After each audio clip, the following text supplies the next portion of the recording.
60 profughi che fino a poche ore fa dormivano all'ex caserma Prandina verranno accolti in questo albergo di Noventa Padovana. L'Hotel Paradiso si trova a poche decine di metri da Stra. L'arrivo ha quindi acceso le polemiche in entrambi i comuni.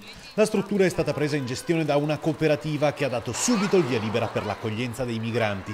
Il sindaco di Noventa, Bisato, punta il dito contro il collega Bitonci e dice questo è il risultato del no all'accoglienza diffusa. Bitonci e tutti quanti non hanno voluto prendersi le proprie responsabilità e quindi il non decidere ha portato qualcun altro a decidere per noi e lo stava dicendo da tempo, non è che fosse una novità di queste ore.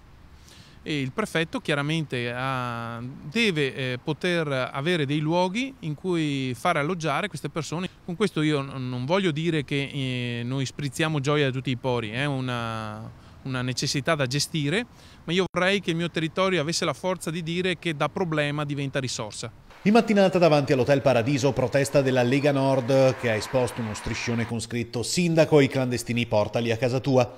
Il primo cittadino ha avviato intanto l'iter per affidare i migranti ai lavori socialmente utili. Non nascondo che per il mio territorio l'arrivo di più di 60 persone possa essere un problema in prima istanza, ma troveremo tutti i tempi e i modi per gestirlo nel migliore dei modi, appunto, per garantire sicurezza all'intorno, quindi con un presidio costante e continuo da parte delle forze dell'ordine e prima di tutto firmando con la prefettura l'accordo che prevede l'inserimento gratuito e volontario per lavori di pubblica utilità.